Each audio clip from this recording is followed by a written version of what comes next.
Good morning. My name is Ivan Bilić and I'm a senior manager with the transaction department in Croatia, here in Zagreb. I was a member also of Ernst&Young in Slovenia for a couple of years, 3 to 4. The experience in transactions I mostly gathered in Croatia, Slovenia, also Bosnia and Herzegovina, and several transactions in Serbia and Macedonia. So some of these comments that will be given today by me come from that experience, and please don't take them the wrong way. The point of this presentation is to simply try and make you look through the health and the status of your industry, through the number of transactions, the volume of transactions in the region, certain comparisons with the wider region of East Europe, certain comparisons with Europe itself and the world. So there are 4 simple points I'd like to make in the presentation, and that's a very, very basic review of the immediate region, which is former Yugoslavia region here. Certain comparators with a little wider region, including Bulgaria, Romania, and then certain comparisons very limited with Turkey and Russia, which are difficult to make given the data. The second point will be a review of transactions worldwide in the industry. Some of the key findings that Ernst&Young finds during the due diligence processes that we perform that may help you if you prepare to sell especially, and also if you prepare to buy a company. And finally, I'd like to introduce the study that Ernst&Young has made worldwide for 2011, stating which 10 risks and which 10 opportunities will be key for the retailing industry during 2011 up to 2013. So briefly, the name of the presentation was very imaginative, but it was supposed to say that we've had much more transactions in 2011, following the first arena. This is some of the major ones in the immediate region, including Slovenia to Serbia and Macedonia. And several points that I like to make is last year's arena started with one big transaction that Atlantic made with Droga. The last transaction that's of some size is again Atlantic, and the retail arena is here again. We see that the number of transactions is increasing in all of the industries, but especially in the retailing industry, including food and beverages. Just to make some of the points, the volume of transactions has increased. It's difficult to compare the 2 years because of the one-off that Droga Kolinsku Atlantic deal made. Average deal within this small region is approximately 13 million euros in the last 12 months. That's approximately less than 50% of an average deal that's made in Bulgaria and Romania during the same period, and approximately 10% or even less than an average deal in Russia, and approximately 10% as an average deal in Turkey did in the last 12 months. Volume-wise, it's very difficult to compare the wider area because only in the last quarter, so second quarter of 2011, there's been 22 transactions in the industry in Russia alone.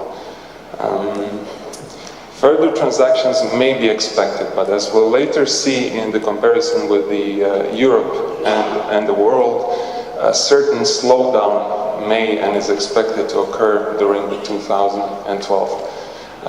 Due to various reasons, main among them being the second part of the crisis that's expected. Sale of Mercator, as Mr. Gavazzi has mentioned, is expected. All of the advisors expect this to happen, so we're looking forward to it actually.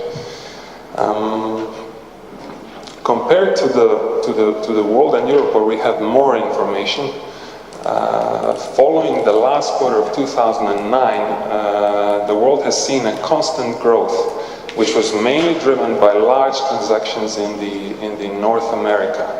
The number of such transactions increased mostly in Europe, but was very small in its average size.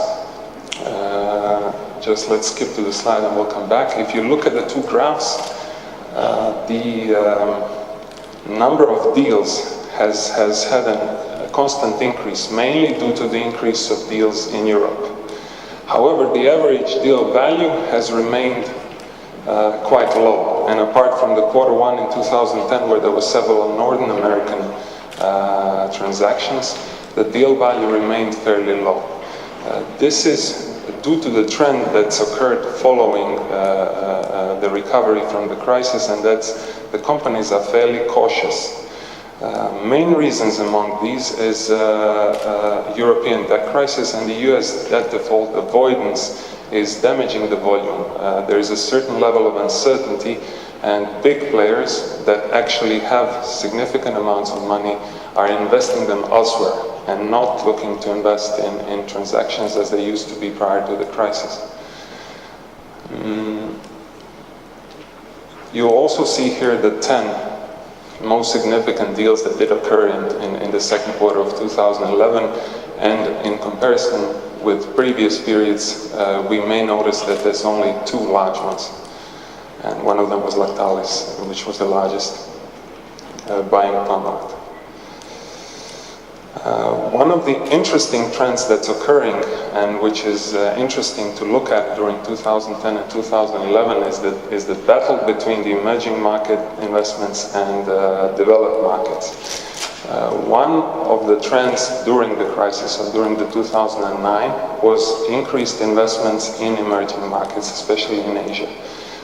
This was expected to continue during 2010, but due to the recovery of Northern America, it didn't. However, in later quarters of 2010 and especially in 2011, there was a new resurgence of the emerging markets, and they came back into the focus. The main issue, however, here is that most of the key players are starting to complain in a way about these emerging markets. They cannot withdraw their investments as fast as they had planned, and some of them are facing difficult regulatory developments.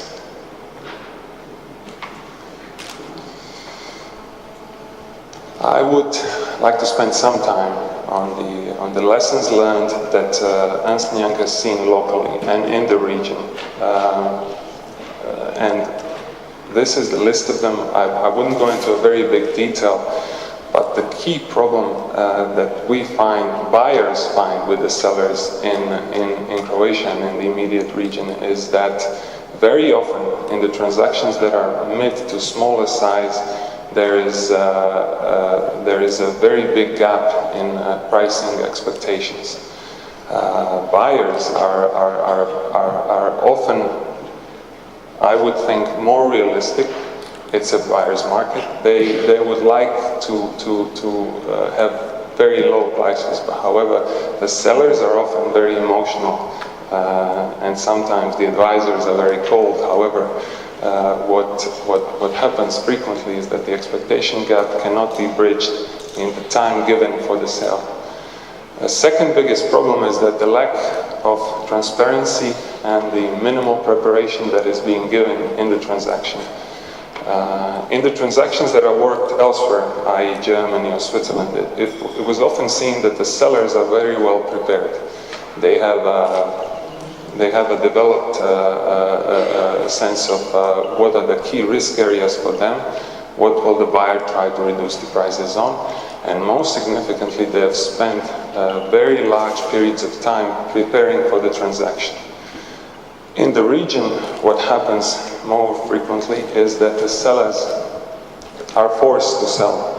So they have not spent the sufficient amount of time preparing for the transaction, and consequently, they lose value in the sale.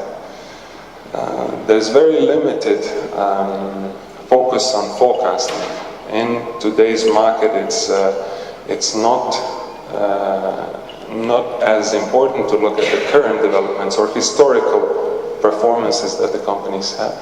However, most of the sellers and even buyers focus on the historical performance and not looking at the forecasts. And finally, we find that often the process itself is not very well defined. Timing is not very well defined. There is a significant amount of delay that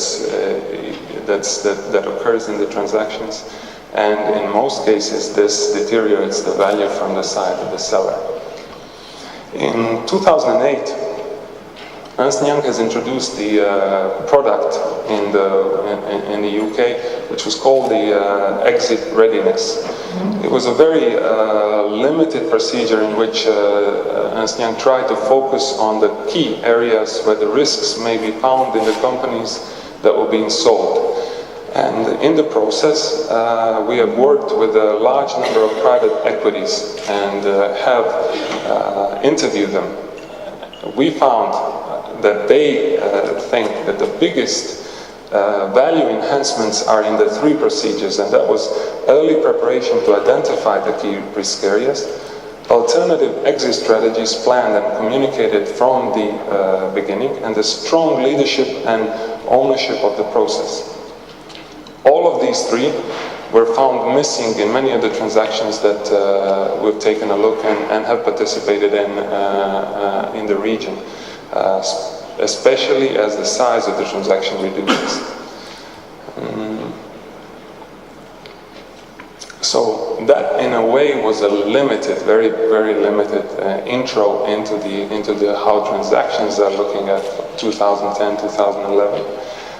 What we think, and I repeat again, that the sale of Mercator, which we hope will occur soon, will push some more transactions within itself. That we will see the increase of activity in the wider region, including Romania, Bulgaria, Hungary. Some of the key players want to go to Russia and Turkey.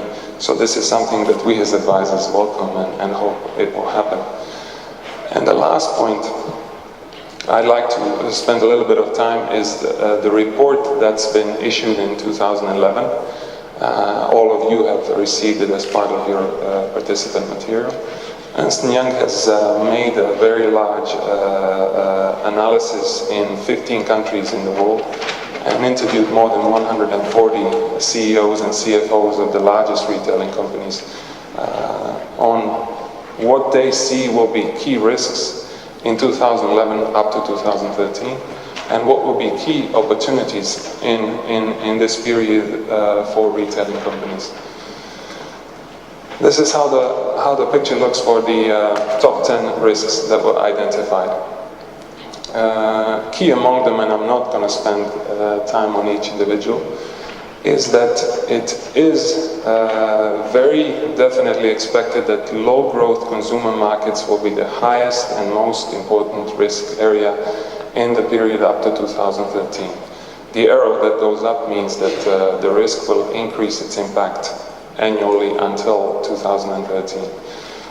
What the key players and managements of these companies in the world believe is that the basic and best strategy is to simply win customers from their competitors. And so we expect this to be one of the most frequent strategies. Some of the other ones that are interesting to the area is the risk of inability to benefit from e-commerce. Many of the retailing industries, and now I mean the wider retail, are worried about not being able to use the e-commerce. One in particular is the food industry, where use of e-commerce is very limited. I think in UK it's only 3% of sales, and they seem to be the most developed in the Western Europe. What they see is that the first companies that were purely e-commerce sale for food are only now, after 10 years, making their first profits. So while everywhere else, even in retail, the increase of this e-commerce is going on, it's expected to go on. In food, it is very difficult to actually utilize it.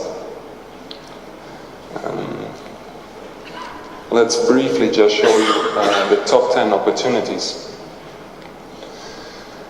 As we said that it's expected that due to the mainly housing prices, the budgets are very limited and they're being reduced, so the households will have less money to use.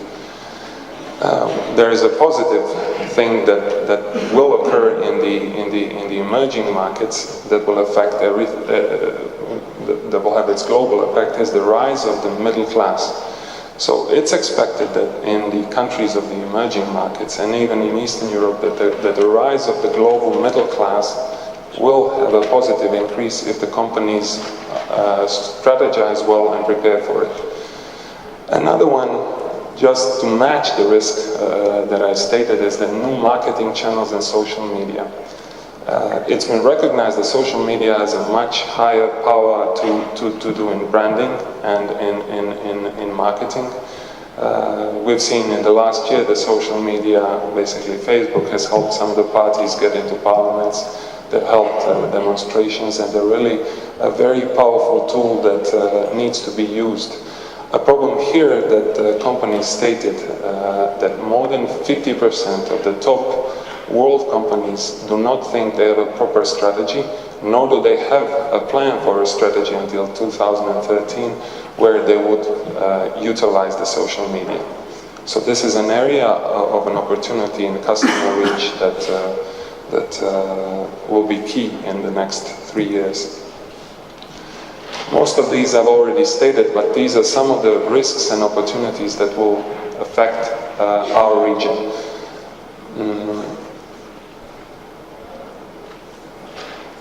I've stated them all. One that I didn't, and that many of the top companies in the world see as an opportunity, is the growing significance of the private label. Private label is getting very big, and it's already been very big in the Western Europe, much bigger than in the North America. It's going to be very big in our region. It already is.